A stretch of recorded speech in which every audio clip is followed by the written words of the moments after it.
Bonjour et bienvenue dans cette vidéo de supplément sur les anneaux quotients et les idéaux. Alors, il y a quelques semaines déjà, vous avez appris comment quotienter un groupe par un autre lorsque le sous-groupe du premier groupe était distingué dans celui-là.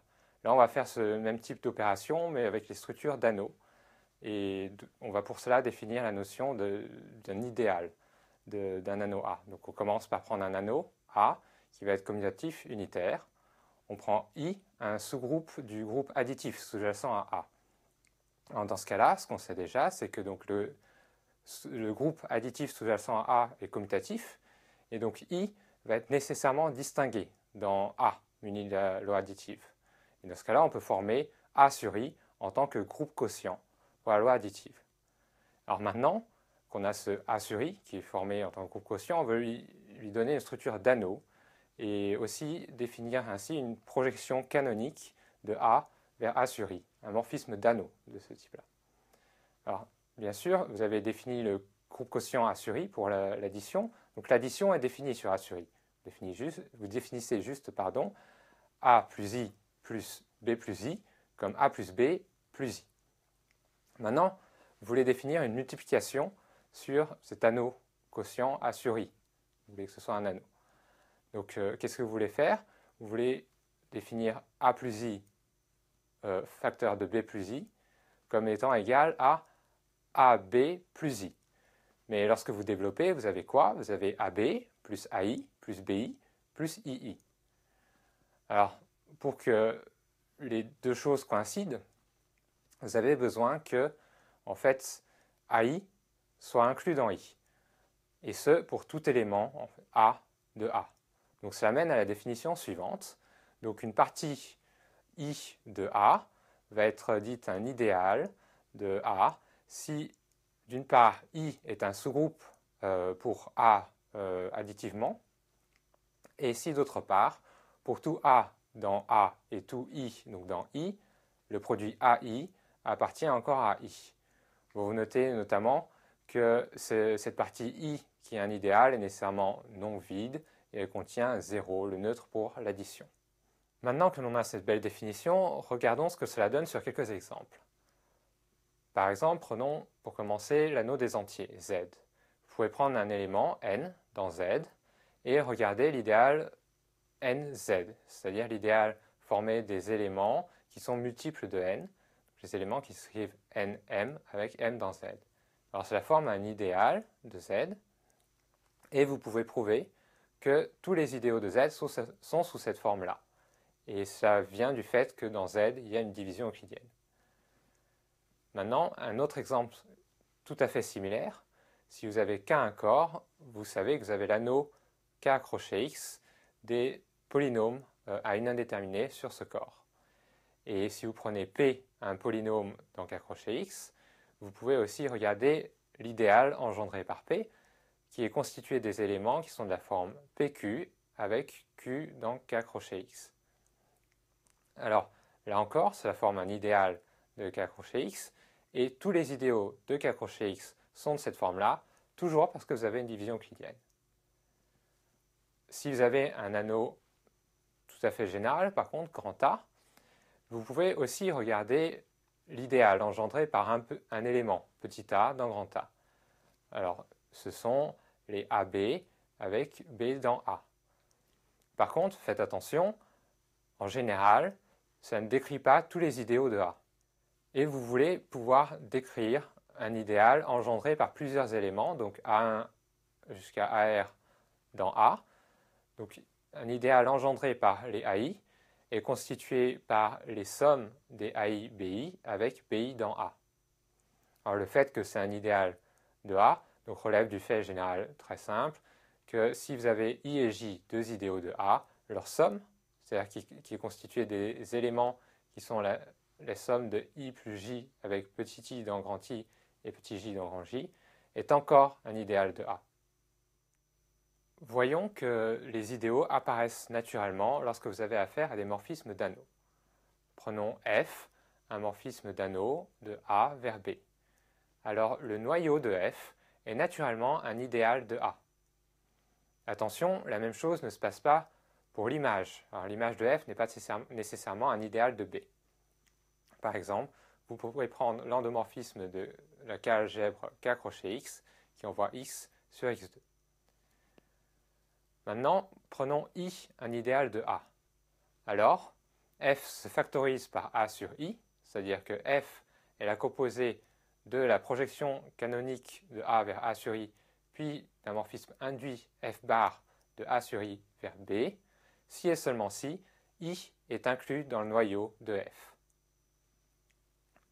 Enfin, troisième point, si f est surjectif, alors le morphisme induit dans le deuxième point, lorsque vous prenez I égale le noyau de f, est une bijection. C'est un isomorphisme d'anneau, c'est-à-dire que le morphisme induit f bar du quotient A sur kerf vers B est un isomorphisme. Alors, la preuve de ces points est en fait très facile, c'est formel, et elle sera laissée à vos soins. Maintenant, parmi les idéaux, il y en a certains qui sont plus intéressants que d'autres. Par exemple, les idéaux maximaux. Alors, ils vont être maximaux au sens de la définition suivante. Donc, un idéal M de A est maximal si d'abord M est distinct de A et si tout idéal I contenant strictement M est égal à A. Alors, un anneau A possède toujours un idéal maximal. En général, c'est une conséquence du lemme de Zorn. Dans ce cours, cependant, vous allez utiliser le cas où vous avez une K-algèbre et un idéal I qui est dans cette K-algèbre, tel que le quotient A sur I est un K-espace vectoriel de dimension finie. Et dans ce cas-là, vous allez voir qu'il existe un tel idéal maximal, et c'est très facile. Une propriété intéressante des idéaux maximaux réside d'abord dans la propriété suivante, qui est presque une équivalence de définition. Donc un idéal M de A est maximal si et seulement si le quotient A sur M est un corps. Alors, c'est une équivalence, prouvons les deux sens. Alors le sens direct d'abord. Bon, vous supposez que M est un idéal maximal de A. Alors vous voulez savoir que tout élément du quotient non nul est inversible. Qu'est-ce que vous faites? Vous relevez ce petit x de A sur M qui était non nul en un élément x tilde dans A. Parce que M est maximal, l'idéal x tilde A plus M est en fait A tout entier. Et de ce fait, il existe un y dans A et il existe un petit m dans votre idéal M tel que x tilde y plus m égale 1. Mais alors, vous reprojetez cette relation dans le quotient A sur M et vous avez obtenu que y bar, l'image de y dans A sur M, est un inverse de x. Qu'est-ce que vous avez fait? À tout élément non nul de A sur M, vous avez trouvé un inverse à lui associer, c'est que A sur M est un corps. Réciproquement, supposons que le quotient A sur M est un corps. Prenez un idéal I de A qui contient strictement M et vous voulez prouver que I est A tout entier. Alors prenez un X qui est dans I mais pas dans M, parce que I contient strictement M. Ensuite, vous projetez cela dans A sur M et vous notez X bar son image. Son image est non nulle dans A sur M, elle est inversible. Donc vous prenez Y, maintenant un relèvement dans A de l'inverse de X bar dans A sur M. Qu'est-ce qui se passe? Alors il existe un petit m dans votre idéal M, tel que xy plus m vaille 1. Et ce 1 est alors dans I, ce qui veut dire que I est l'anneau A tout entier. Cela prouve bien que M est maximal. Énonçons maintenant un corollaire de cette proposition. Prenons K un corps et considérons l'anneau K crochet X, l'anneau des polynômes à une indéterminée sur K. Prenez un polynôme P dans K crochet X.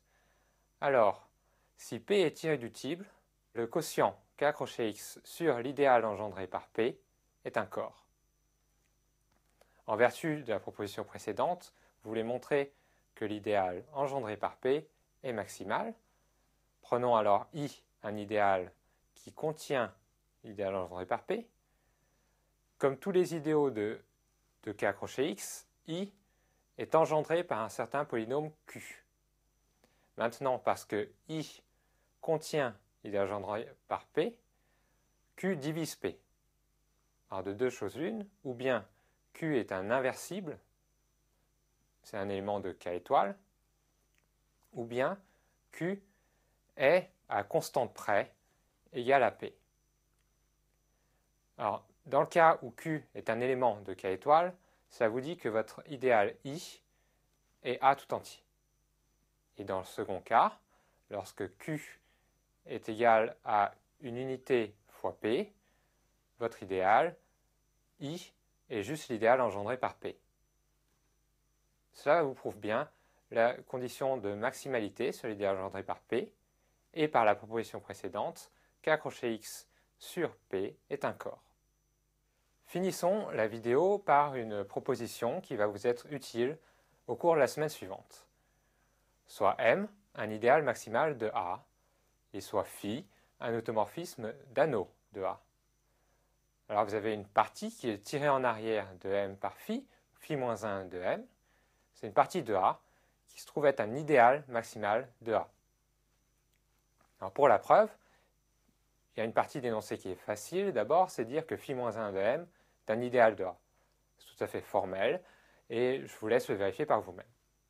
Maintenant, pourquoi est-ce que cet idéal est-il maximal?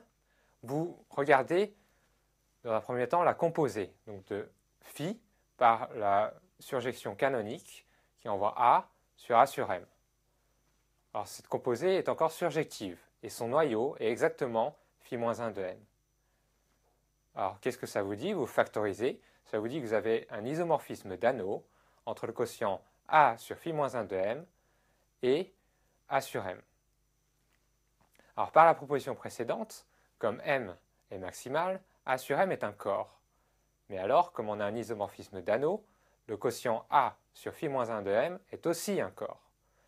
Mais alors vous utilisez à nouveau la proposition précédente, mais dans l'autre sens, ça vous dit que l'idéal phi moins 1 de M est maximal. La proposition est prouvée. Vous avez maintenant le bagage de survie sur les anneaux quotients et les idéaux. Merci de votre attention et à bientôt.